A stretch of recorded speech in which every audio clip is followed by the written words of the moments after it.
Assalamualaikum warahmatullahi wabarakatuh. Terima kasih para penonton sekalian, khususnya para mahasiswa yang sekarang sedang galau-galaunya menyusun skripsi, tesis maupun disertasi. Ini melanjutkan video yang sebelumnya terkait dengan cara mudah menyusun judul skripsi. Nah, sekarang lanjutan dari itu yaitu tutorial membuat latar belakang penelitian baik skripsi, tesis maupun disertasi. Oleh karena itu, untuk lebih memahaminya, simak video berikut mulai awal hingga akhir, karena setiap tahapan saling berkaitan.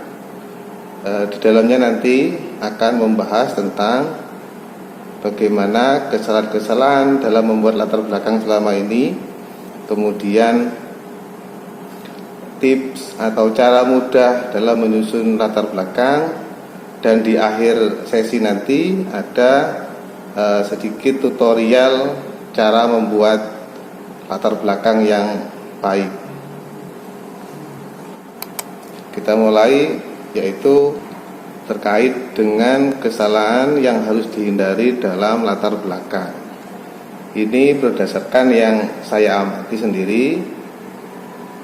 Selama ini kesalahan-kesalahan dalam menyusun latar belakang atau yang dicantumkan dalam latar belakang, yang pertama,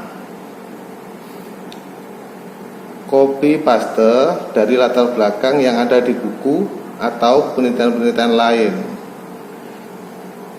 Hal ini sering terjadi di kalangan mahasiswa, khususnya bagi pemula yang bingung membuat latar belakang skripsi, tesis maupun disertasi, sehingga dia mencari-cari di dalam buku, di pendahuluan, kok ini cocok, langsung di copy di latar belakang skripsinya, atau skripsi-skripsi yang lain dicontek karena ada kemiripan tema, langsung di copy paste begitu saja.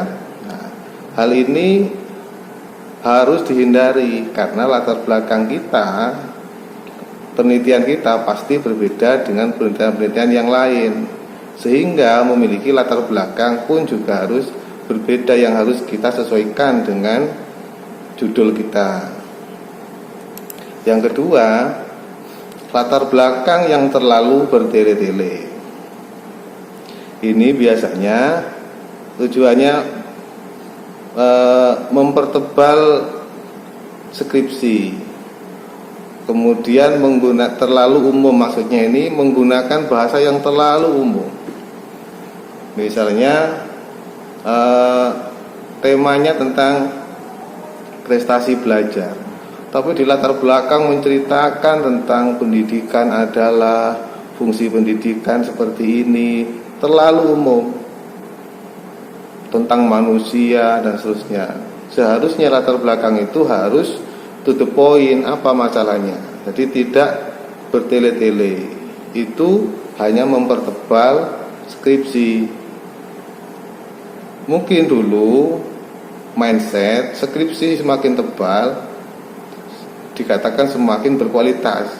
Kalau sekarang sebaliknya, semakin tebal skripsi, ya, itu semakin berbobot. Berbobot maksudnya berbobot timbangannya bisa sampai 2 kilo, 3 kilo, tapi kualitasnya belum tentu berkualitas. Oleh karena itu, sebaiknya dalam menyusun latar belakang harus to the point, masalahnya apa. Tuh.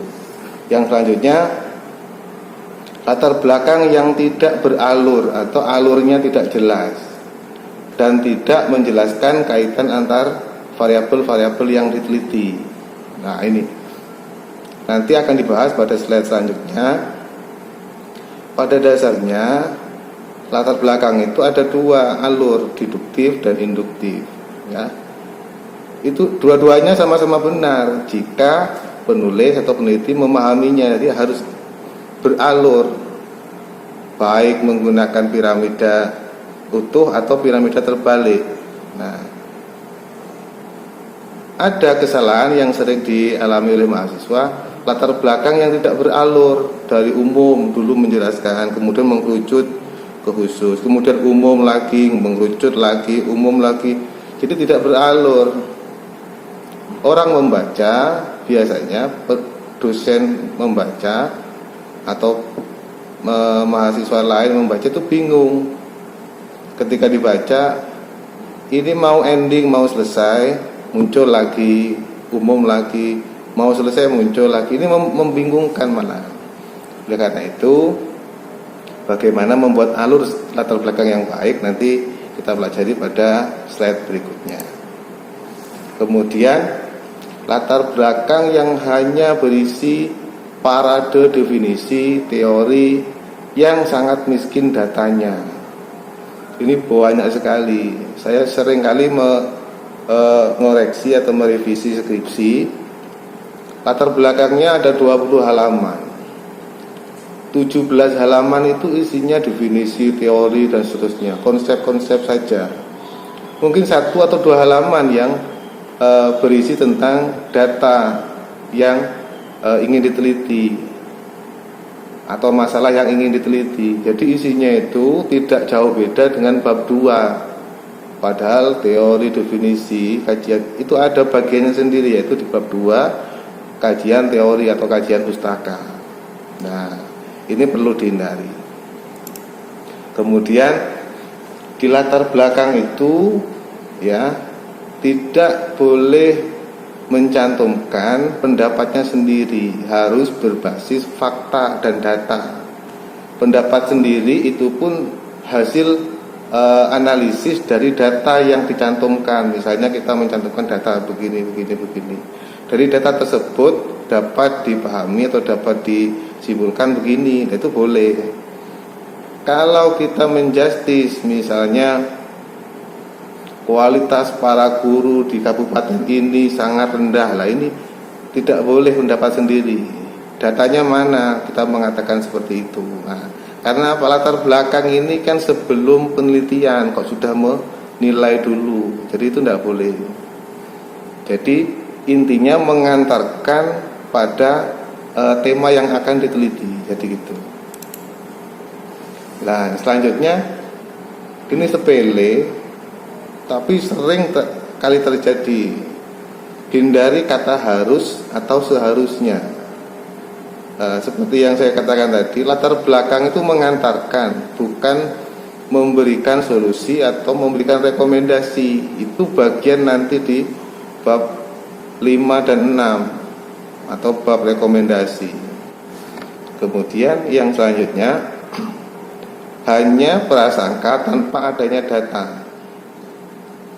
Jadi tidak boleh mengira-ngira. Misalnya di wilayah ini atau di lokasi ini sangat unik karena prasangka saya atau kira-kira saya itu begini tanpa adanya data. Nah, kalau ada data kemudian kita berikan asumsi, itu boleh masih. Dari data tersebut diasumsikan, misalnya kita menjabarkan prestasi siswa di lembaga A ini sangat berkualitas, datanya disampaikan. Prestasi juara ini nilainya seperti ini dan seterusnya.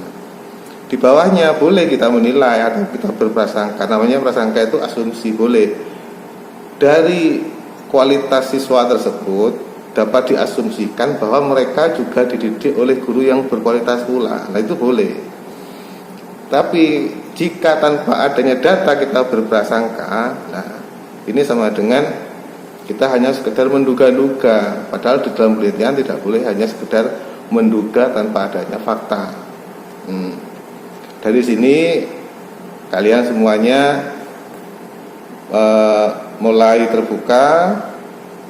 Mungkin aspek mana yang dari latar belakang yang selama ini kita susun kita langgar, mungkin ada.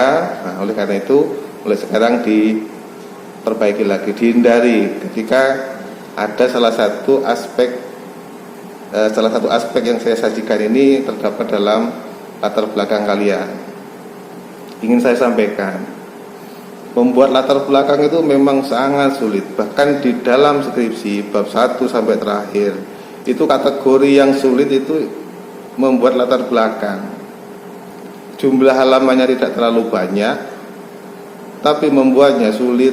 Menurut saya lebih sulit atau setara dengan di bab 4, di bab penyajian data. Di bab penyajian data itu tebal, tapi isinya kan hanya paparan data. Kita wawancara, paparkan, dianalisis, paparkan, analisis, selesai. Kalau di latar belakang, nah ini kita harus dalam dan tajam dalam mengidentifikasi dan menganalisis masalah. Bisa dikatakan terlalu sulit juga tidak. Kalau kita ngerti seninya, nanti akan kita bahas bagaimana tips dalam membuat latar belakang. Dikatakan mudah juga tidak. Nah, jadi ada ungkapan untuk pemula, gini aja sudah. Tulis saja apa yang kalian pikirkan, jangan terlalu memikirkan apa yang sudah kalian tulis. Nah, terkadang mahasiswa itu lama sekali dalam membuat latar belakang karena terlalu banyak pertimbangan. Akhirnya karena dipikirkan terus, tidak ditulis-tulis, akhirnya tidak bimbingan, akhirnya mandek di tahapan itu, tidak sampai seminar proposal. Nah, ini sangat fatal sekali. Oleh karena itu nasihat saya, sudah apa yang kalian pikirkan, jangan takut salah, tulis saja dulu, tulis. Nanti ketika kamu nulis 1 paragraf, 2 paragraf, 3 paragraf, lebih baik sebanyak-banyaknya. Dari sisa yang sangat banyak itu nanti kita seleksi mana paragraf yang tepat, mana yang tidak tepat. Yang tidak tepat tinggal dihapus saja dan diperbaiki lagi, tulis lagi, perbaiki lagi.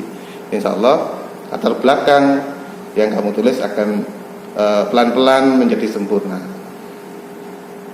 Itu, oleh karena itu tetap semangat. Oke. Dalam membuat latar belakang ada pola pikir. Ada pola pikir yang kerucut piramida atau disebut dengan pola pikir induktif, yaitu dari yang khusus ke umum. Jadi latar belakang dari khusus ke umum ini menjelaskan sebab dulu, paparan sebab dulu, sebabnya A, B, C, baru akibat. Atau kalau dalam kuantitatif itu ada variabel X dan variabel Y. Jabarkan variabel X-nya dulu, baru Y-nya di akhir. Tapi ini ya sangat jarang digunakan. Digunakan itu mayoritas ilmu-ilmu eksakta. Jadi menjabarkan sebab-sebabnya dulu yang sifatnya rinci atau khusus, baru ke yang umum. Pola pikir yang kedua, piramida terbalik atau kita sebut deduktif. Nah, ini kita jabarkan latar belakang dari yang sifatnya umum dulu, baru ke yang khusus atau mengerucut kepada topik yang akan kita kaji yang lebih spesifik. Nah, ini caranya begini, menjelaskan variabel Y dulu, kemudian variabel X. Atau kalau dalam kualitatif menjelaskan akibatnya dulu, baru menjelaskan sebabnya. Nah, model atau pola pikir yang deduktif ini memang sering digunakan khususnya dalam bidang pendidikan. Nah, jadi begini, saya kasih contoh. Misalnya judulnya pola asuh orang tua, ya misalnya implikasi pola asuh orang tua terhadap motivasi belajar siswa. Itu X-nya itu kan pola asuh, dan Y-nya itu motivasi belajar siswa. Nah, kita pahami berarti kita mulai dari Y atau akibat. Akibat tadi berarti motivasi belajar. Itu akibat dari adanya pola asuh orang tua tadi itu. Berarti di latar belakang itu kita jabarkan dulu motivasi belajarnya. Motivasi belajar itu apa dan seterusnya. Kemudian masalah tentang motivasi belajar apa. Kemudian endingnya nanti kita kaitkan dengan variabel X-nya. Nanti karena itu pola asuh ini jika benar ya seperti apa sebagai solusi, sebagai variabel yang dikaitkan nanti. Jadi begitu. Ini lebih detailnya nanti akan kita pelajari dan kita praktekkan.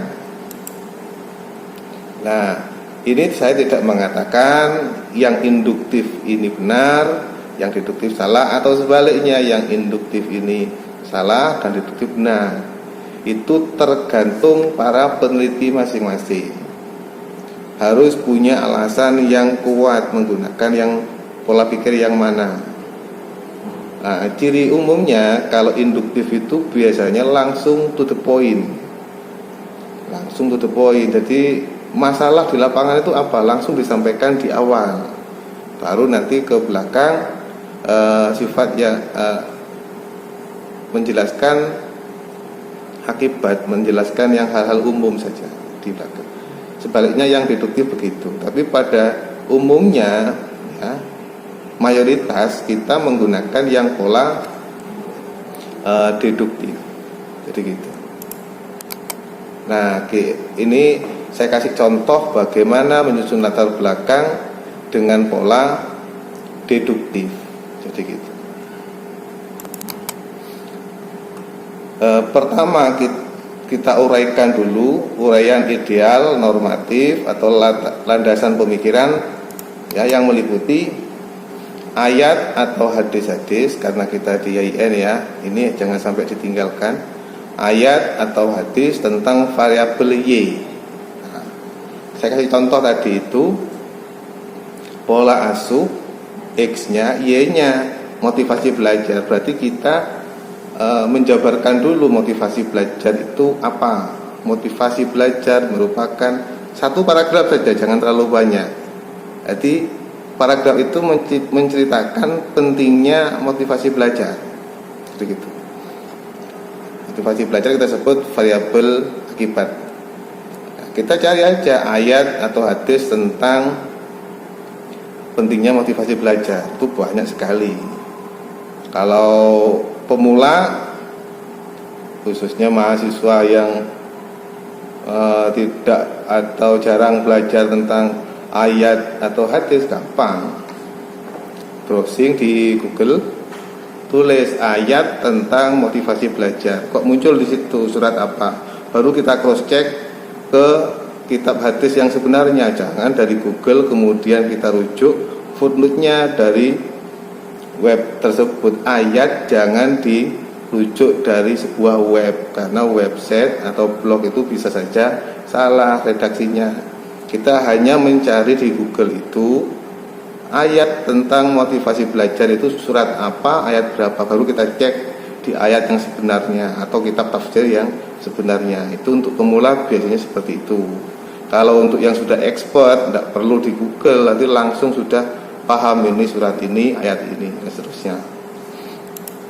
Nah, yang kedua tentang kebijakan atau perundang-undangan yang terkait dengan variabel akibat tadi itu. Jadi ayat misalnya tadi motivasi secara umum seperti apa, didukung dengan ayat.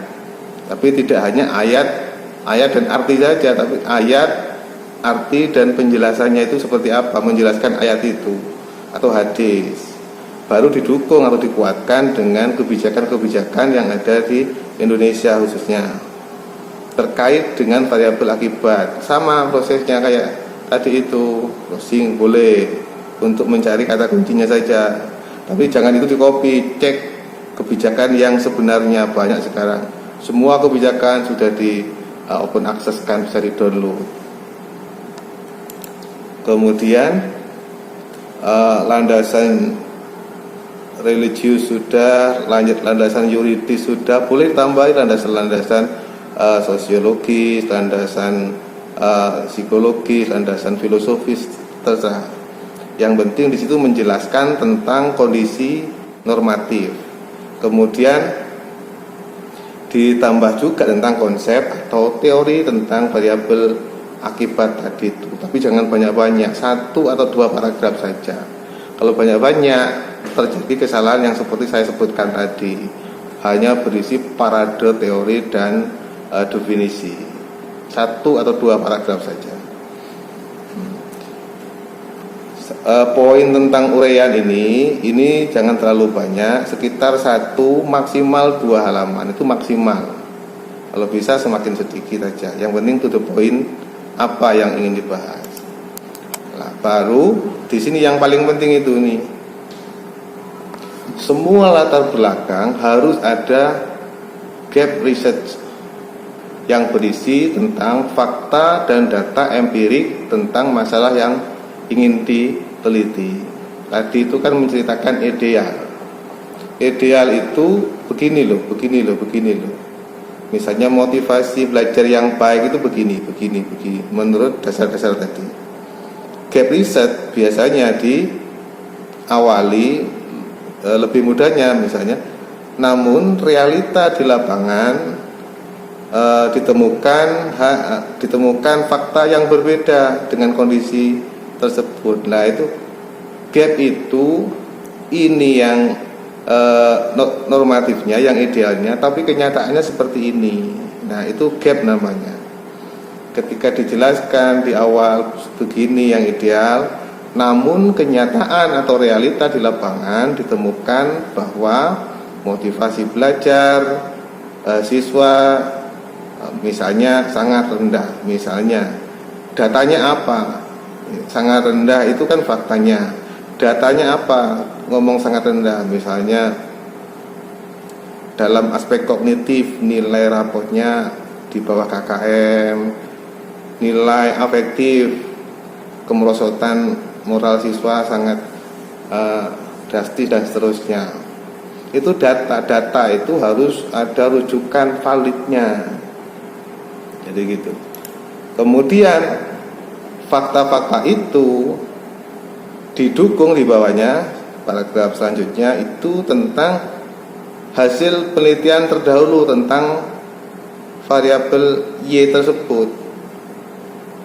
Hasil penelitian sebagai pembanding itu yang baik dari jurnal ilmiah nasional maupun internasional. Karena apa? Jurnal ini kan update. Jangan ngambil hasil penelitian khususnya terkait dengan ilmu-ilmu sosial atau pendidikan dari buku-buku yang lama, jangan. Itu sebagai rujukan saja. Tapi sebagai pembanding penelitian harus yang update. Saya ingin memberikan contoh bagaimana cara menelusuri jurnal nasional ataupun internasional yang mudah. Oke.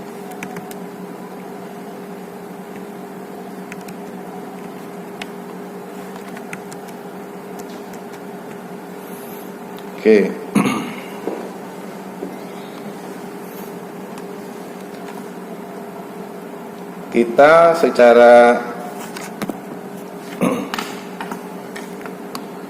sederhana untuk pemula, cara mudahnya cukup di Google, dicari di mesin pencari Google. Misalnya tadi kita ingin mencari tentang variabel Y yaitu motivasi belajar. Kita cari jurnal ilmiah nasional tentang motivasi belajar. Cukup tulis di sini jurnal motivasi belajar siswa. Lebih baik tambahi PDF di belakangnya. Kita enter. Nah, di sini banyak. Lebih baik mengutip yang ada awalan e-jurnal. Ini kalian pilih yang terkait dengan tema kalian. Misalnya ingin mencari faktor-faktor yang mempengaruhi motivasi belajar. Atau di sini kreativitas guru terkait motivasi belajar. Boleh hubungan motivasi belajar dan minat belajar. Kedudukan motivasi belajar dan seterusnya. Cukup kita klik di sini.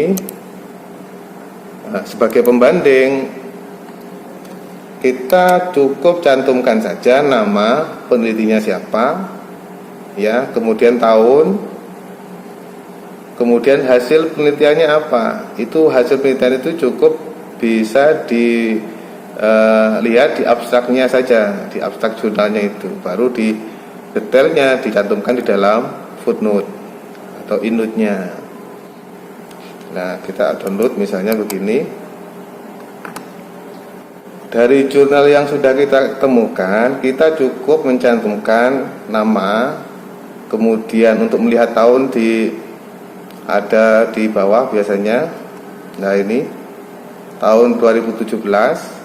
Kemudian untuk melihat hasilnya bisa kita cek di abstrak paling akhir. Biasanya ya ini di paling akhir ini bisa kita copy, tapi jangan sekedar kita mengcopy.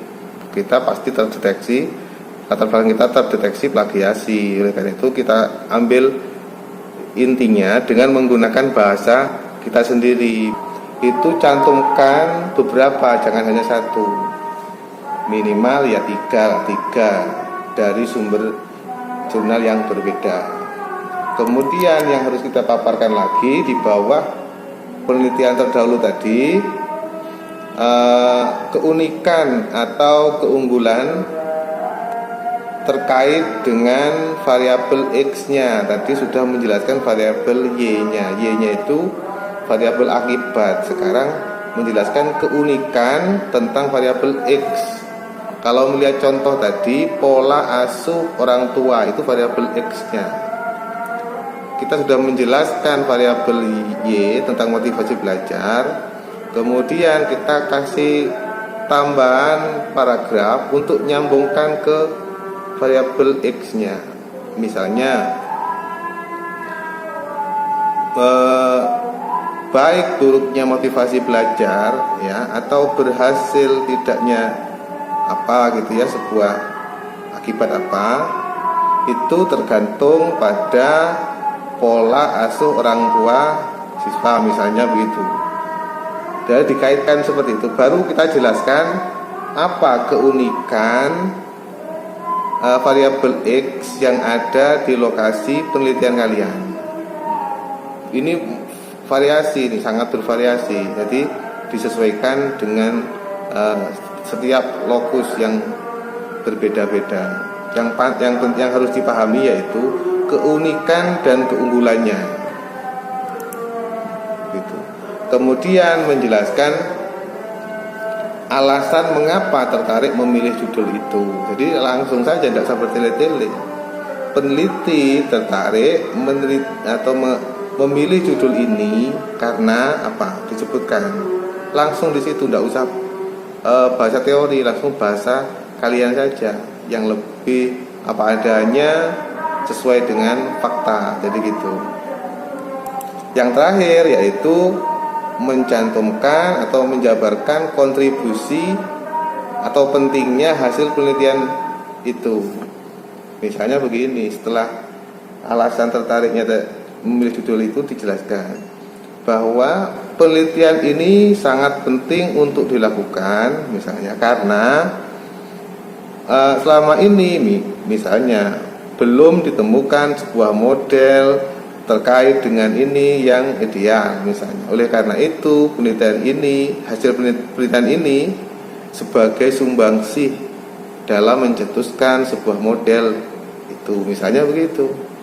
Jadi seakan-akan pembaca itu tahu bahwa skripsi, tesis atau disertasi kalian itu sangat penting, sehingga orang membaca latar belakang ingin melanjutkan ke halaman berikutnya. Secara mudahnya, bagus atau tidaknya latar belakang itu ketika pembaca penasaran ingin membaca halaman berikutnya, berarti latar belakangmu bagus. Jadi gitu aja. Kok latar belakang bisa ditebak, sudah tidak menimbulkan rasa penasaran para pembaca, ya sudah, itu berarti kategori latar belakang yang kurang bagus. Misalnya kita membaca selesai, ini paling hasilnya ini, nah berarti itu kurang bagus. Jadi timbulkan rasa penasaran dospemmu atau para pembaca yang lain ketika membaca latar belakangmu ini. Nah itu. Nah, ini saya kasih sedikit tutorial langsung praktek pada dokumen Word yang biasa kalian geluti setiap harinya, supaya tahu seperti apa memulai menulis latar belakang. Ini kerangkanya saja bisa dikembangkan nanti. Oke, Saya ini posisinya seperti kalian, tidak ada bahan sama sekali di sini, yaitu lembar kosong. Kita misalnya tadi berawal dari judul, misalnya ini jangan diajukan atau ditiru, ini judul yang sangat sederhana dan mungkin kurang menarik. Misalnya implikasi pola asuh orang tua terhadap motivasi belajar siswa di mana gitu, di lokasi mana, jadi begitu. Ini judulnya misalnya. Baru kita membuat latar belakang ini. Oke, kita mulai dari sini. Tadi ingat-ingat yang pertama harus kita cantumkan, yaitu tentang kita buat kerangka dulu, jangan isinya dulu kan. Misalnya ayat. Oke. Setelah kita membuat kerangka latar belakang, sebenarnya latar belakang itu selesai di satu halaman sebenarnya. Seperti ini. Ini masih sifatnya umum. Ini bisa kalian rinci lagi, bisa kalian jabarkan lagi. Misalnya di sini surat apa, ayat berapa tentang ini, hadis, begitu juga dirinci dulu, jangan ditulis dulu. Di atasnya sini dikasih pengantar tentang pentingnya motivasi belajar, satu paragraf, baru ayat, penjelasan ayat, jadi seperti itu. Baru dilanjutkan dengan kebijakan tentang pentingnya motivasi belajar, bisa di browsing. Kemudian konsep ini jangan terlalu banyak, jadi poin 1, 2, 3 ini jangan terlalu banyak, maksimal atau standarnya satu halaman lah. Baru ini yang paling penting itu ini, fakta dan data atau data tentang masalah motivasi belajar. Ini yang biasanya diawali kata namun realita di lapangan atau realita di lokasi penelitian,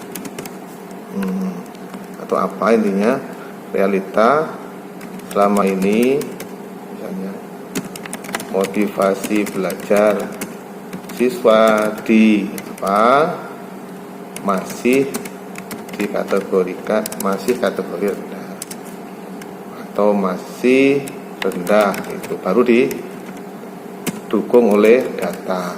Nah, ini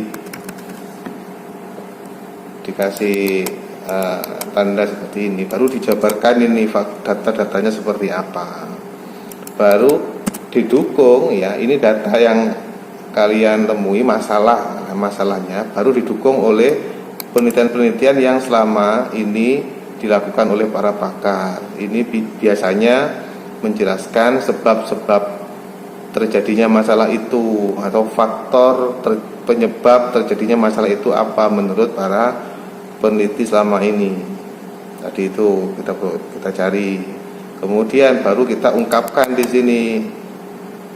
Karena variabel X-nya pola asuh orang tua, baru kita jabarkan keunikan apa terkait variabel X itu, gitu diceritakan. Ini jangan bahasa buku, jangan bahasa konsep, karena ini adalah keunikan hasil dari observasimu selama ini. Oleh karena itu, sebelum menulis latar belakang, peneliti wajib melakukan studi pendahuluan atau observasi. Bisa observasi, bisa diskusi, tanya jawab pada informan awal, itu bisa. Ini diungkapkan di sini, baru kamu tertarik untuk meneliti itu. Jadi ini pasti juga akan ditanyakan pada sidang skripsi, itu pasti. Kenapa kamu tertarik memilih judul ini? Jadi jawabanmu itu harus cantumkan di sini saja, sudah dijabarkan sebanyak-banyaknya, itu boleh kalau di sini. Ini yang paling penting itu sebenarnya ini, sama fakta dan data. Begitu, jangan dibalik poin 1, 2, 3 ini diperbanyak, poin fakta ke bawah ini sedikit, terbalik itu. Jadi yang paling penting poin fakta ke bawah ini yang paling penting, harus ditajamkan betul. Dari sini ini garis besarnya 5 menit saja sudah bisa membuat satu lembar ini kan. Baru dijabarkan, mencari rujukan-rujukan yang valid.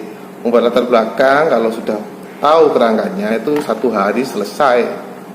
Nah, jadi gitu, nggak ada alasan lama menyusun skripsi gara-gara sulit, itu nggak ada alasan. Intinya skripsi itu sulit karena tidak tahu tipsnya, kerangkanya, tapi mudah sekali jika mengerti seni-seni seperti ini.